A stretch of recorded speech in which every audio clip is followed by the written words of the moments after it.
The waiting line stretched across half a solar system. Ships of every shape and size floated in perfect formation, each one more beautiful than the last. The Threxian vessel looked like a flower made of crystal and gold. The Pavnathi ship gleamed with purple light that pulsed like a heartbeat. The Shard Collective had sent a vessel that looked like a floating cathedral made entirely of singing glass. This was the line for the Galactic Council Summit of Peace.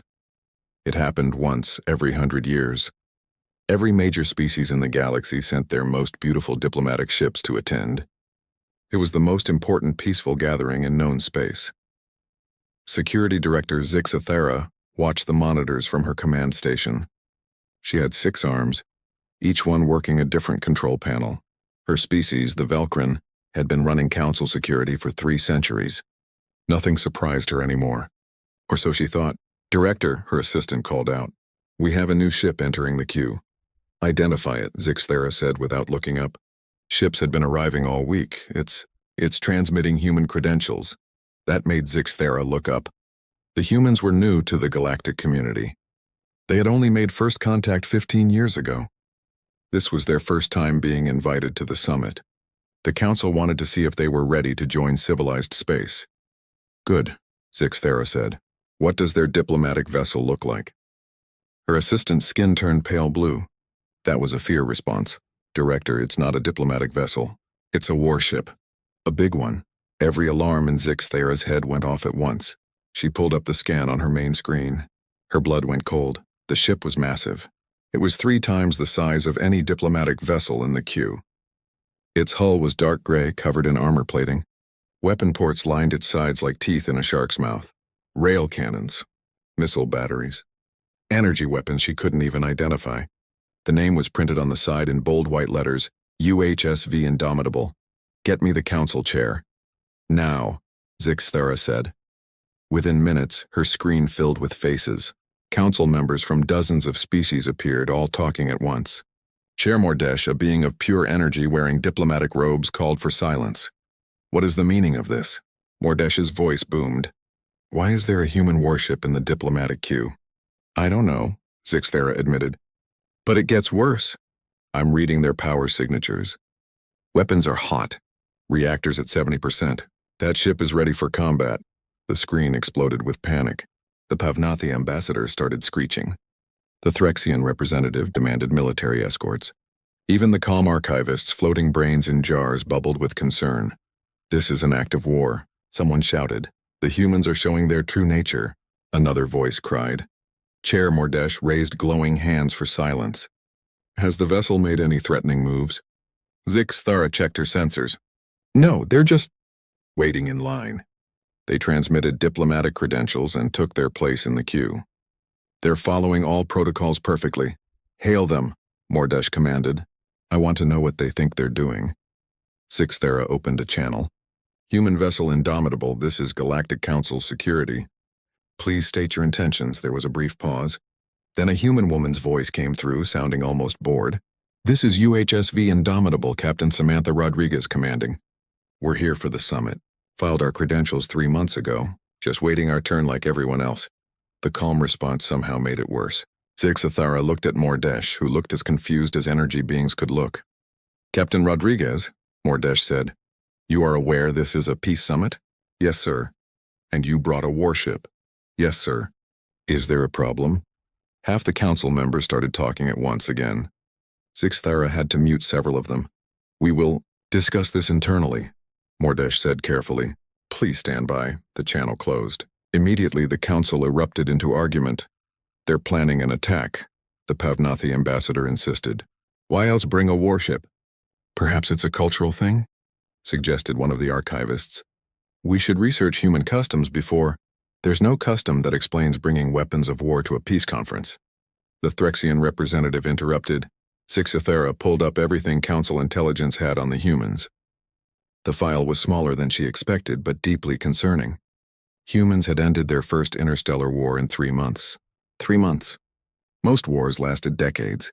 They treated gravity like a suggestion. Their ships could pull maneuvers that would turn most species into paste. The Indomitable had its own file.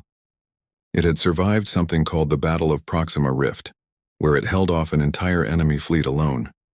For 6 hours, against impossible odds. The ship should have been destroyed in the first 10 minutes. Instead, it was still here, floating in the diplomatic queue like this was normal. Captain Rodriguez's file was even more interesting. 42 years old. 20 years of military service. Decorated for bravery 16 times. Not a single mark on her record for aggression or disobeying orders. Everyone who served under her was loyal to the point of fanaticism. Enemy species respected her even while fighting her. The file also noted that she had never lost a crew member unnecessarily. Every military action she took was calculated to minimize casualties on both sides. She was known for accepting enemy surrenders instantly and treating prisoners well. That didn't match with someone planning an attack, but it also didn't explain why she'd bring a warship to a peace summit. Director, her assistant said quietly, the other ships in the queue are repositioning. Thera pulled up the tactical display. Her assistant was right. Every ship within 500 kilometers of the Indomitable was slowly moving away. The Threxian vessel had activated its shields. The Quillian ship was pre-spinning its faster-than-light drives, ready to run at the first sign of trouble. The humans just floated there, waiting patiently. We need to make a decision, Mordesh said. We either let them in or we don't. What does intelligence say? Thera pulled up her report. The humans are confusing. They're extremely good at war. Frighteningly good. But they don't start wars. They end them. Usually fast. Every conflict they've been in was either defensive or to protect civilian populations. So they're not conquerors. Someone asked, I don't think so, but they're definitely warriors. And right now they have a warrior ship at our peaceful gathering. The Pavnathi ambassador made an angry sound. I refuse to attend a summit with that ship present. My people still remember what human weapons did to our fleet. Your fleet attacked a human colony, the archivist noted calmly. The historical record is clear. That's not the point. The point is they brought overwhelming force to a diplomatic event. Mordesh dimmed with thought. Perhaps that is exactly the point. Perhaps they're sending a message. But what message? Nobody had an answer. The Council had dealt with aggressive species before. They had protocols for threats and ultimatums. But the humans weren't threatening anyone. They weren't demanding anything. They were just there, waiting politely with enough firepower to level a planet. Run a deep scan of their ship, Mordesh ordered. I want to know everything. Crew complement. Weapon status. What they ate for breakfast, everything. Thera hesitated. That's technically a violation of diplomatic protocols. If they detect it, do it anyway. I need to know if we're in danger. The deep scan took 3 minutes. The results made Thera's 6 hearts skip beats. Crew of 800, she read aloud. All at their stations. 300 are combat marines. Weapons are powered but not targeted. Shields are at standby. Point defense systems are active. Reactors can go to full power in 90 seconds. They're ready for a fight, someone whispered. But they're not starting one, Thera added. This is a defensive posture, not an aggressive one. They're ready to respond to threats, not create them. What's the difference? The Pavnathi ambassador demanded. Thera looked at the ship on her screen. It hung in space like a sleeping predator. Beautiful in its own terrifying way. The difference, she said slowly, is that aggressive ships hunt. Defensive ships wait. That ship is waiting, but for what? Mordesh asked. Nobody answered. The human warship just floated there in the diplomatic queue, patient and deadly like a sword at a wedding, present but not drawn, ready but not striking, and that somehow was the most frightening thing of all. The Council Intelligence Division worked through the night.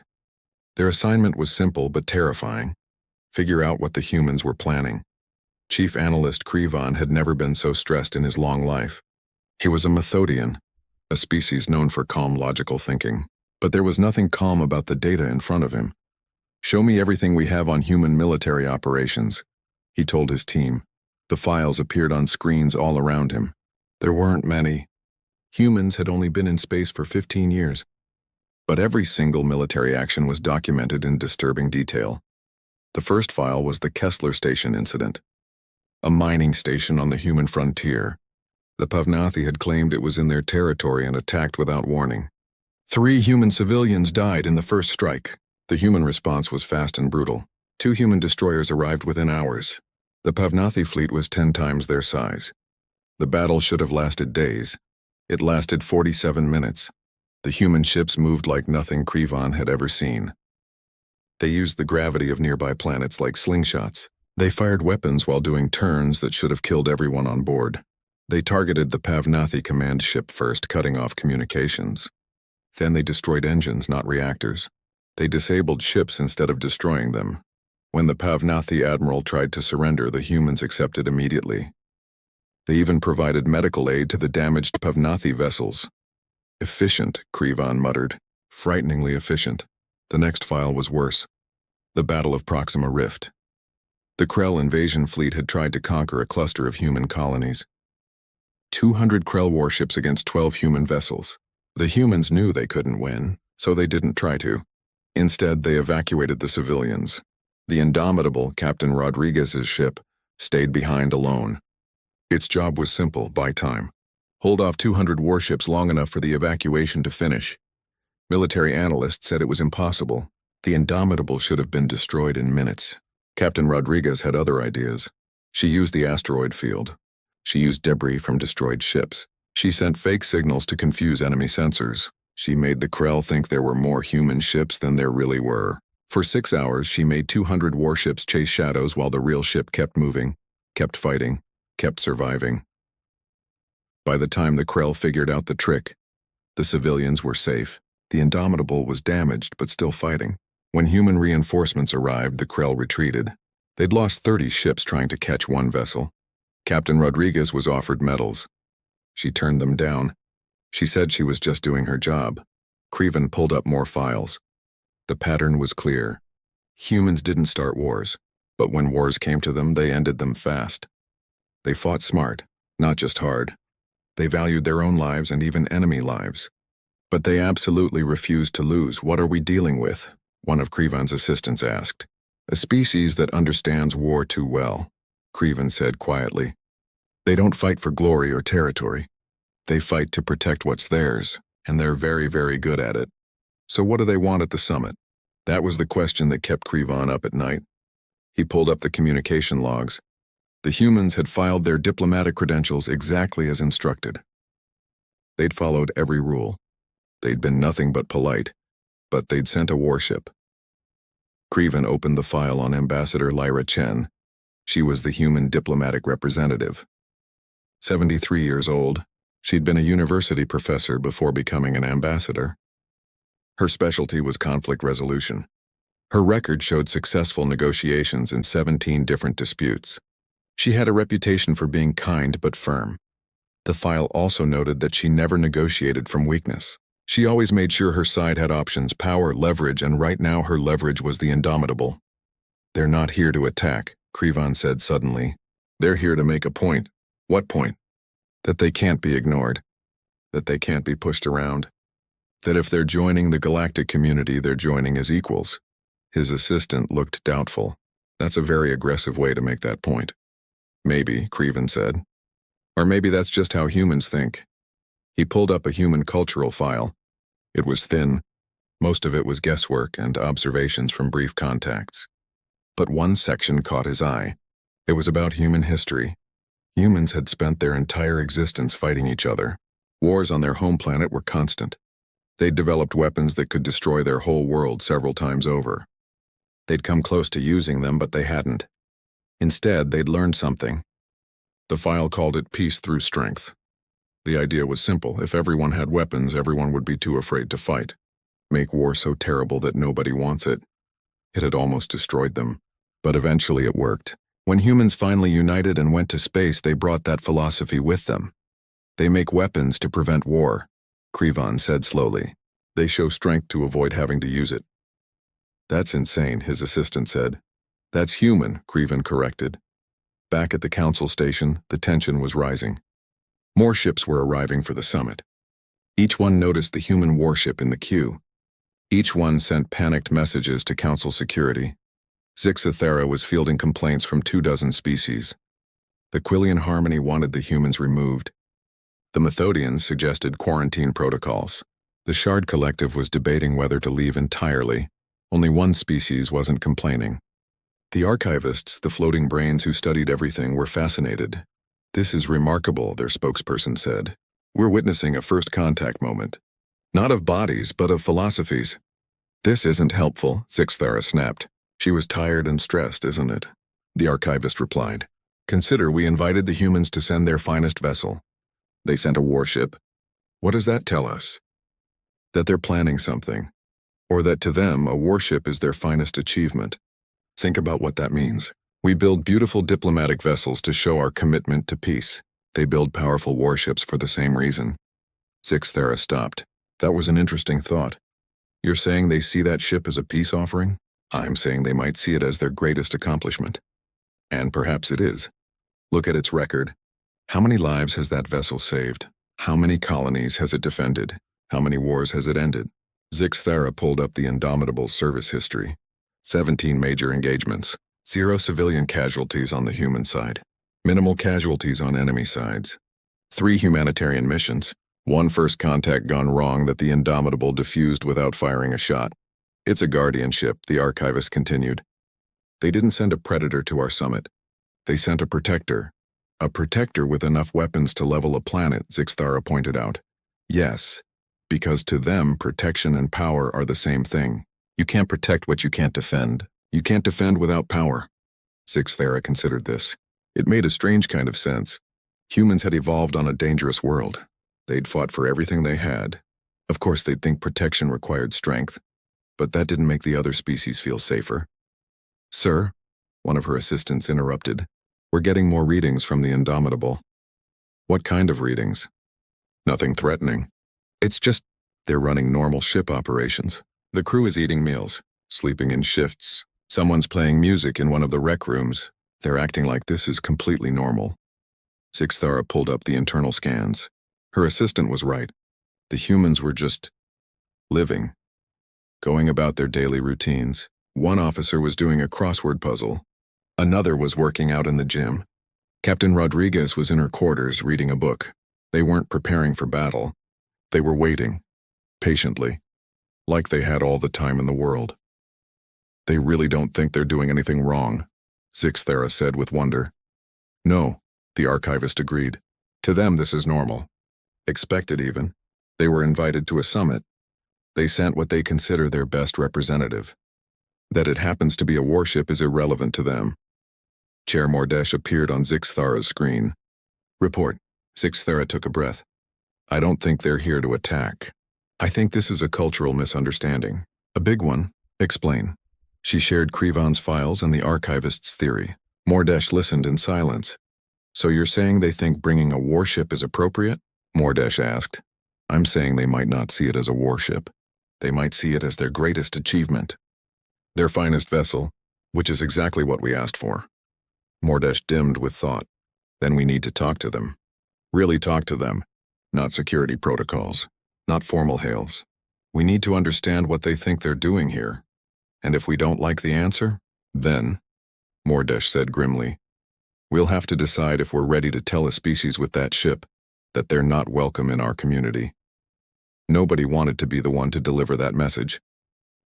8 hours had passed since the Indomitable arrived. The council had debated, argued, and analyzed.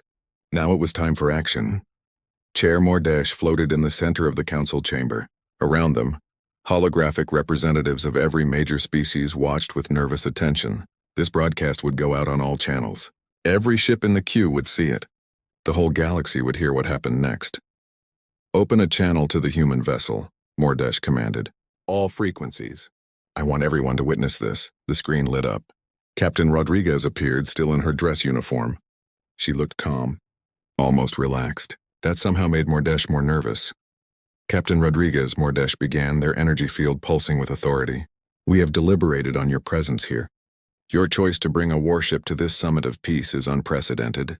It is unwelcome. It violates the spirit of this gathering. Rodriguez raised one eyebrow slightly. Does it violate any actual rules? The question caught Mordesh off guard. What? The rules. The regulations you sent us. Did we break any of them? Zixthara quickly checked the diplomatic protocols.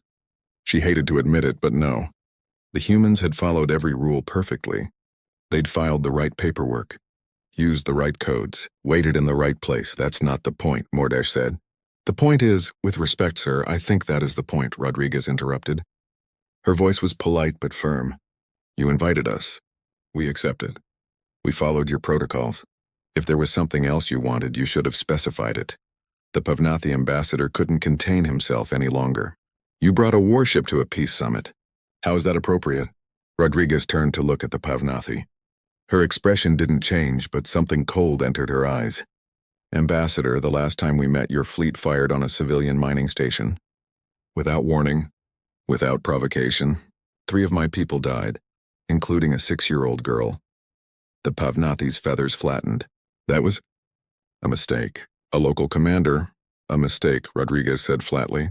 I see. So when your species makes mistakes, they're understandable. But when my species takes reasonable precautions, we're the threat. Interesting double standard. That's not what Captain Rodriguez, Mordesh interrupted, trying to regain control. Let us focus. You are in a ship built for war. This is a gathering built for peace. Surely you can see the contradiction. For the first time, Rodriguez looked genuinely confused. No, sir. I honestly don't see a contradiction. Silence fell across the channel. Every species waited to hear what the human would say next.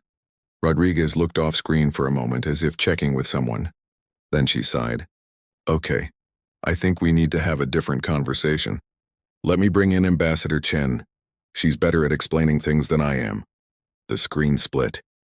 An elderly human woman appeared next to Rodriguez. She was small with white hair and wrinkles around her eyes. She looked like someone's kind grandmother. She wore formal diplomatic robes that seemed too big for her. Chair Mordesh, she said with a warm smile. Council members, thank you for your patience. I believe we have a cultural misunderstanding here. May I ask a question? Mordesh was thrown off balance by her gentle tone. Of course. When you sent the invitation, you said to send our finest vessel. What did you mean by that? Our finest diplomatic vessel, Mordesh clarified.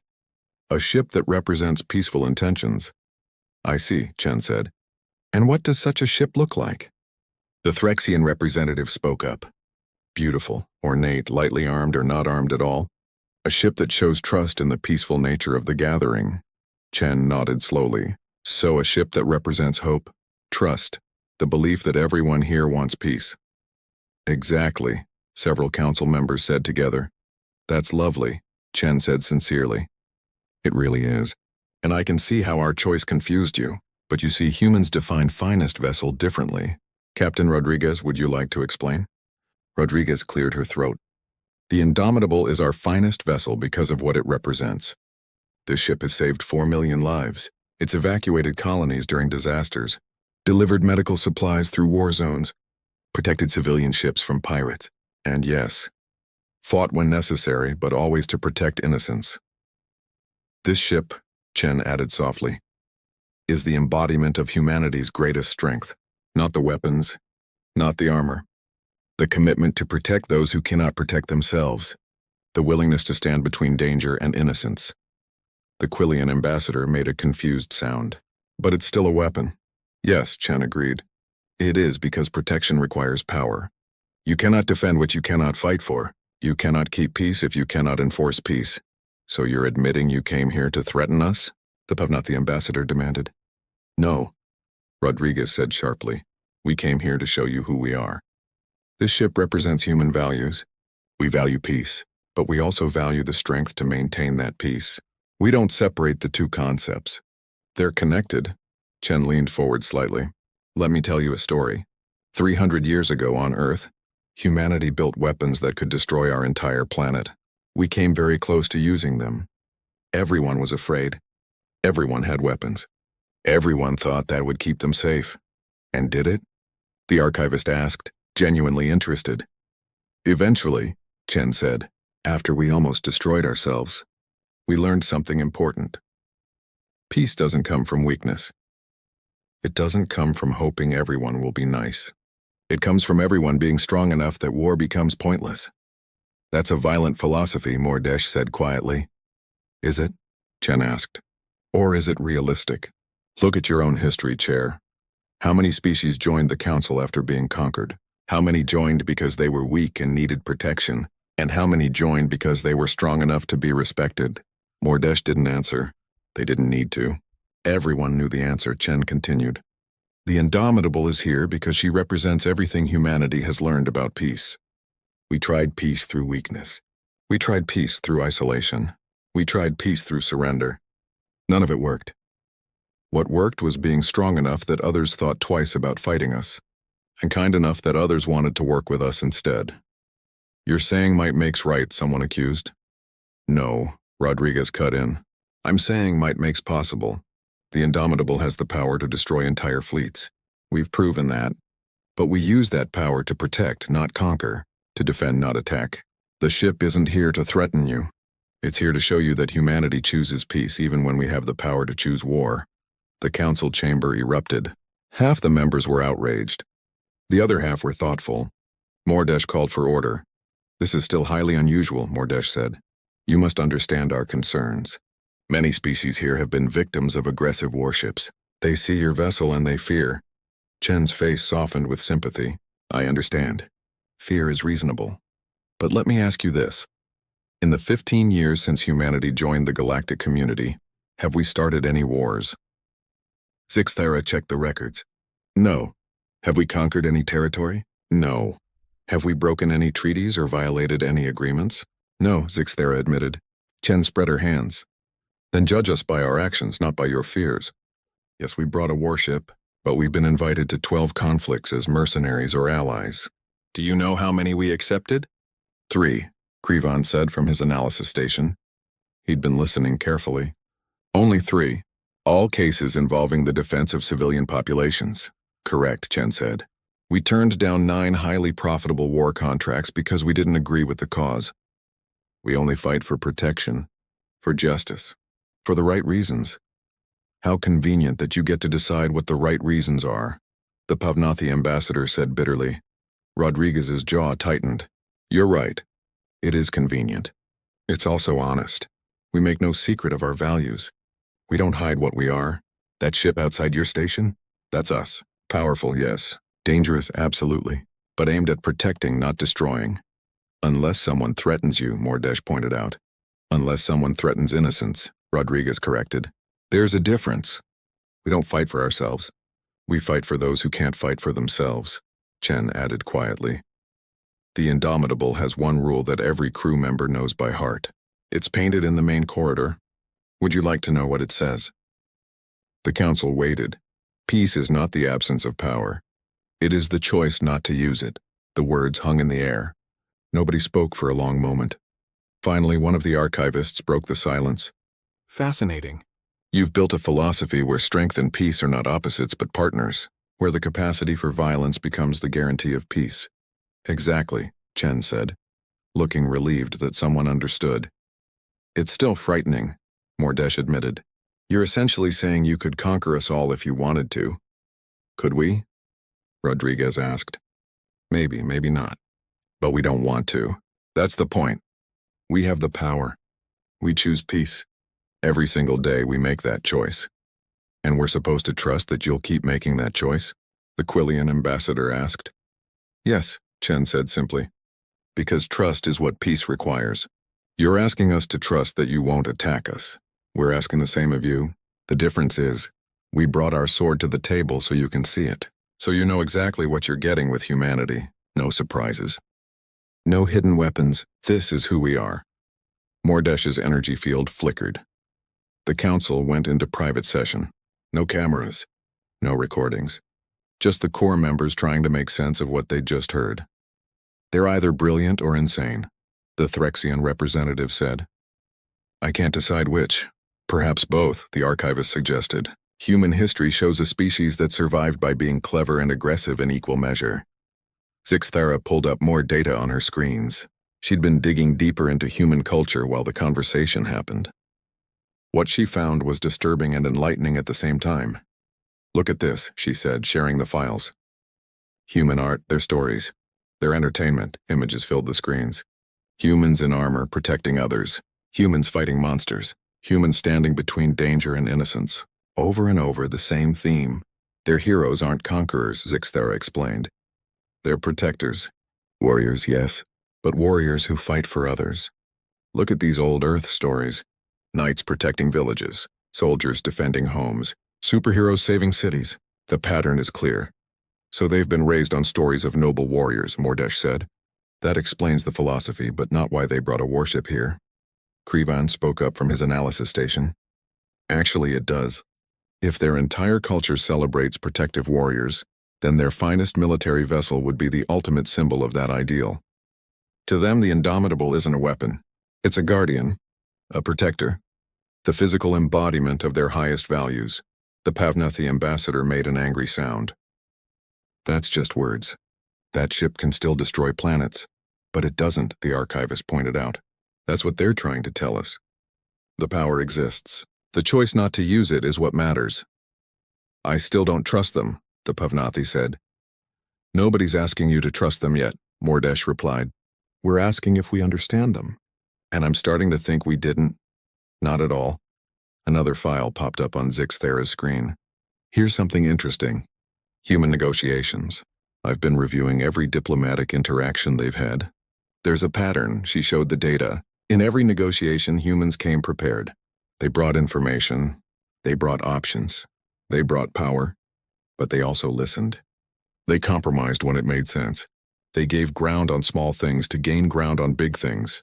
They're good negotiators, the Quillian ambassador admitted grudgingly. Better than we expected for such a young species. Because they separate power from action, Krivan explained. Look at this case. The Methodian trade dispute. Humans had legal grounds to seize Methodian cargo ships. They had the military power to do it. But they didn't. Instead, they negotiated. They found a solution that benefited both sides. They had the power but chose not to use it, Mordesh said slowly. Exactly. That's their whole philosophy. Have the power, choose not to use it. Make that choice visible so everyone knows it's a choice, not weakness. Zixthera pulled up another file. Here's a report from the Shard Collective. They did an analysis of human military doctrine. The conclusion was unexpected. She read aloud. Human forces are trained to de-escalate whenever possible. Use of lethal force is a last resort, not a first option. Crew members are evaluated not just on combat performance but on decisions made under pressure. Officers who solve problems without violence are promoted faster than those who use force unnecessarily. They train their warriors to avoid war, the archivist said with wonder. That's remarkable. That's contradictory, the Pavnathi ambassador insisted. Is it? Mordesh asked. Or is it the natural conclusion of a species that understands war too well? A communication request came through. It was Ambassador Chen asking to speak with the council again. Mordesh accepted. Chen appeared on screen, still looking like a kind grandmother. Chair Mordesh, council members, thank you for your time. I know this is confusing. I wonder if I might help by sharing something personal. Please, Mordesh said. Chen settled into her chair. I'm 73 years old. I was born during what we call the Unification Wars, the last major conflicts on Earth before we went to space. I was 6 years old when my city was attacked. I remember hiding in a basement while buildings exploded above us. She paused, her eyes distant with memory. A soldier found us. I was terrified. He was in full armor, carrying weapons bigger than I was. I thought he was going to kill us. Instead, he picked me up, wrapped me in his jacket, and carried me to safety. He got shot doing it. Took 3 bullets meant for me. Nobody interrupted. His name was Marcus Chen. He became my father. Adopted me after my birth parents died in the attack. He taught me something important. He said power isn't about what you can destroy. It's about what you can protect. He said the purpose of being strong is so others don't have to be afraid. Chen's voice grew stronger. That's what the Indomitable represents. That's what every human warship represents. Yes, we built them to fight. But we built them so fewer people would have to fight. So civilians could sleep safely. So children could grow up without fear. Your father sounds like a good man, Mordesh said quietly. He was. And he wasn't unique. That's what I'm trying to explain. Human military culture is built around protection. Our warriors are taught that their purpose is to make war unnecessary. To be so strong that others choose peace. To be so capable that others don't have to be. Rodriguez appeared on screen next to Chen. My crew knows that we carry enough firepower to destroy fleets. They also know that using that firepower is failure, not success. Our mission isn't to fight. It's to make fighting unnecessary. When the Indomitable enters a system, pirates run, slavers hide. Aggressive species think twice. Not because we attack them, but because they know we could. Deterrence, Krivon said. Your entire military philosophy is based on deterrence. Exactly, Rodriguez confirmed. We'd rather be feared and never fight than be underestimated and have to prove ourselves. Every battle we fight is a failure of deterrence. We prefer to win without fighting. The archivist bubbled with excitement. This is consistent with ancient Earth philosophy. I'm accessing human historical texts. A strategist named Sun Tzu wrote, "The supreme art of war is to subdue the enemy without fighting." You've built a military culture around this principle. We've tried everything else, Chen said sadly. Pacifism, appeasement, isolation. None of it worked when facing true aggression. The only thing that worked was being strong enough that aggressors chose to leave us alone. Not because they loved us, but because they feared the cost of fighting us. And you brought that philosophy here, Mordesh said, to our peaceful summit. Yes, Chen confirmed, because you need to understand who humans are. We're not a species that makes empty promises. When we say we want peace, we mean it. But we're also not a species that will be victims. We'll defend ourselves and our allies with everything we have. Rodriguez added, the Indomitable is here because she's the truth about humanity. We're powerful. We're capable of terrible destruction. But we choose every day to be builders instead of destroyers, protectors instead of predators. The ship shows you both sides of that coin. Some species will see that as a threat, the Quillian ambassador said. Yes, Chen agreed. They will. And honestly, if a species sees the Indomitable and thinks I'd better not attack humans, then the ship has done its job. But if a species sees the Indomitable and thinks humanity would be a good ally, that's even better. You want us to fear you and respect you at the same time, the Pavnathi ambassador said. No, Rodriguez corrected. We want you to respect us because you understand what we're capable of, but also understand that we won't use it against you unless you give us no choice. Fear fades. Understanding lasts. Mordesh was silent for a long time. Then they asked the question everyone was thinking. What happens if we say no? If we decide the Indomitable cannot attend the summit? Chen and Rodriguez exchanged glances. Rodriguez answered first. Then we'll leave peacefully, file a formal complaint, request clarification on exactly what rules we broke, push for more specific protocols next time. We won't make a scene. We won't threaten anyone. We'll just go. And then, Mordesh pressed, Chen took over. And then humanity will have to decide what your rejection means. Are we not civilized enough for you? Not peaceful enough?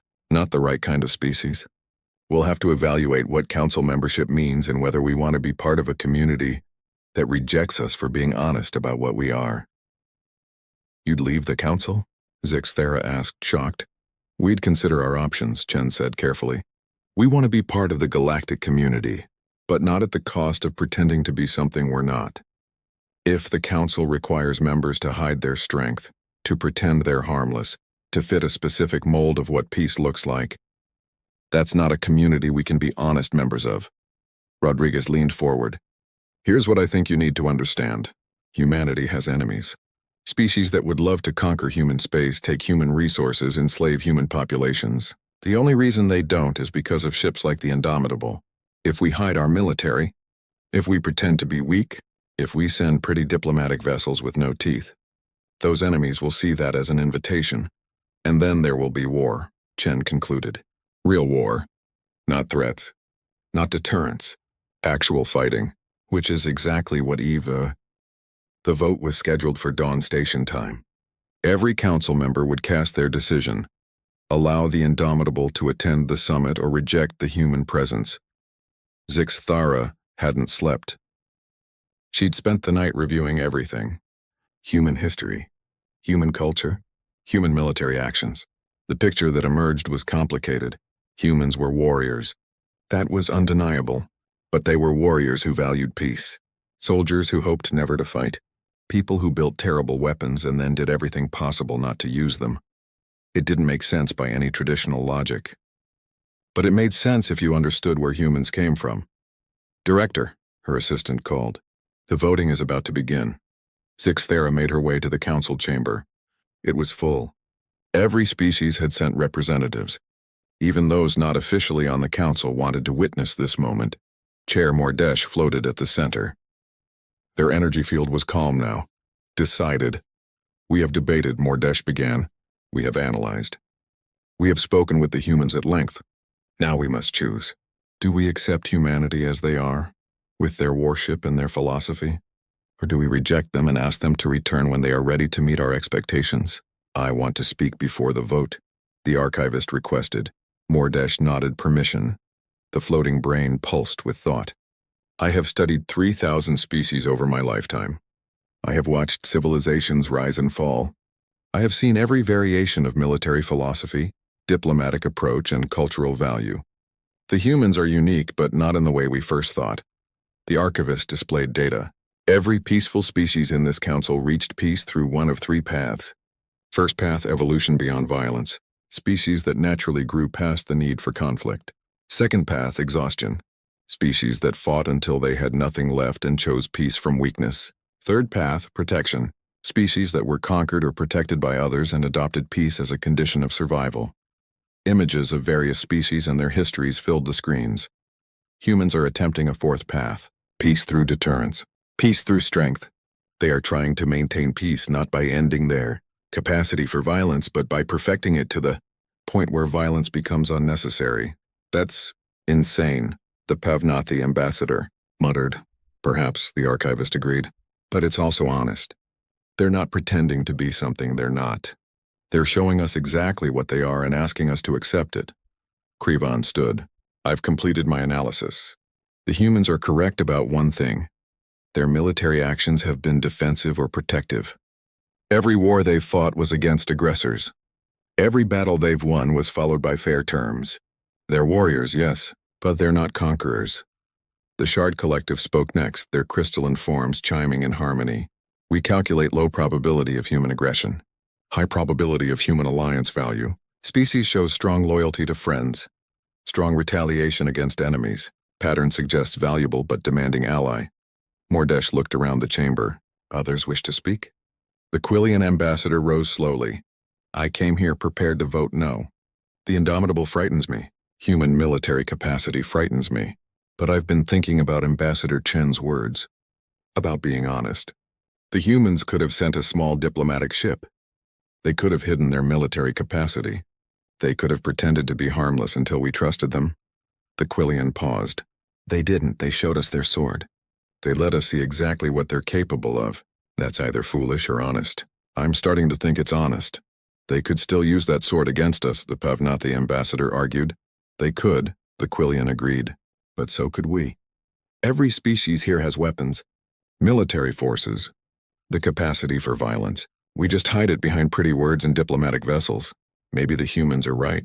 Maybe it's better to be honest about what we are. Zixthera stepped forward. I've been security director for 40 years. I've seen every type of threat.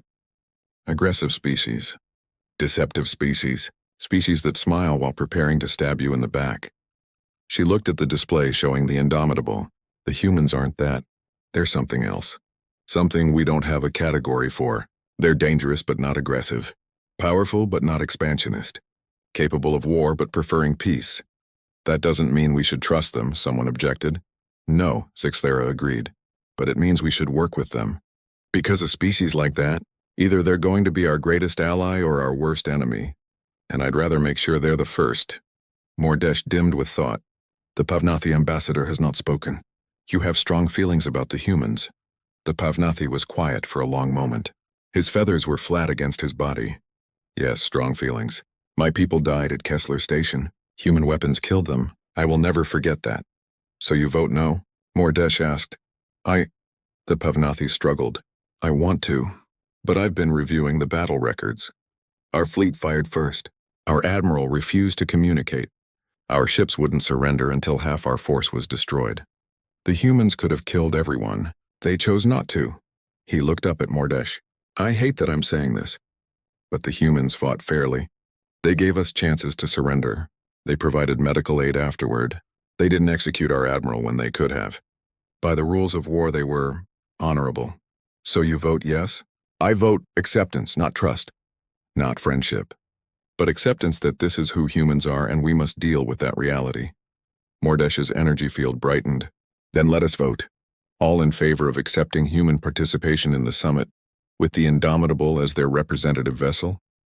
Hands raised. Lights flashed. Votes were counted. The result was close. But it was clear. The vote passes, Mordesh announced.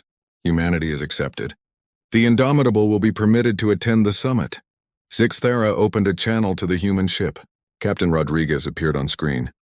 Captain Rodriguez, Ambassador Chen, the Council has voted. You have permission to dock and attend the summit. Welcome to the galactic community. Rodriguez's stern face broke into a smile. It was the first time any of them had seen her smile. She looked younger, more human. Thank you, Chair. We won't disappoint you. See that you don't, Mordesh said, but there was warmth in the words. And Captain? Next time, perhaps include an explanation with your credentials. It would save everyone a lot of stress, Rodriguez laughed. Understood. We'll add a note. This is a warship. That's okay. Here's why. That would be helpful, Mordesh said dryly. The channel closed. Across the council station, species watched as the Indomitable moved from the waiting queue to the diplomatic docking ring. It looked wrong there among the beautiful, delicate diplomatic vessels. Like a wolf among sheep. But as it docked, something changed in how people looked at it. It wasn't a predator. It was a guard dog. Powerful and dangerous, yes, but aimed outward. Protecting, not threatening. Other ships began docking. The summit would proceed. But everyone knew something had changed. The galaxy had just accepted a new type of species into the community. A species that brought swords to peace talks. A species that saw no contradiction between strength and peace. Over the next week, the summit proceeded. Rodriguez and Chen attended every session. The humans listened more than they spoke. They asked questions. They proposed solutions. They worked with other species instead of demanding their way. And every night, the delegates returned to their ships. They passed by the Indomitable on the way. Some still felt fear when they saw it. Others felt curiosity. But slowly, a new feeling emerged. Safety. There were dangerous species in the galaxy. Pirates, raiders, aggressive empires waiting for chances to expand. Having the Indomitable at the summit meant those threats thought twice about attacking. The warship was a deterrent not just for humans, but for everyone. On the final day, a crisis emerged. A distress call from a nearby system. Pirates were attacking a civilian convoy. 3 ships full of refugees. The council debated sending a response. It would take hours to organize. The refugees might be dead by then. Rodriguez stood. The Indomitable can be there in 20 minutes. The room went quiet. This was the test. The moment when humans would show their true nature. Would they help? Would they demand payment? Would they use this as leverage for political gain? Go, Mordesh said simply. Save them. Rodriguez nodded and left the chamber. 10 minutes later, the Indomitable undocked. Its engines flared. It jumped to faster than light speed. 23 minutes later, Rodriguez's voice came over the comm. Pirates have fled. Refugees are secure. No casualties. Indomitable returning to station. No demands. No request for payment. No political conditions. Just the job, done quickly and efficiently. When the Indomitable docked again, something had changed in how the other species looked at it. Fear was gone. In its place was something like respect. Maybe even gratitude. At the closing ceremony, Mordesh addressed everyone. This summit has taught us many things. But perhaps the most important is this. Peace has many forms. Some species maintain peace through kindness, others through isolation, others through careful diplomacy, and some, like humanity, maintain peace through strength. Mordesh looked at Rodriguez and Chen. We are learning that there is no single path to peace. Every species must find their own way. The humans have found theirs.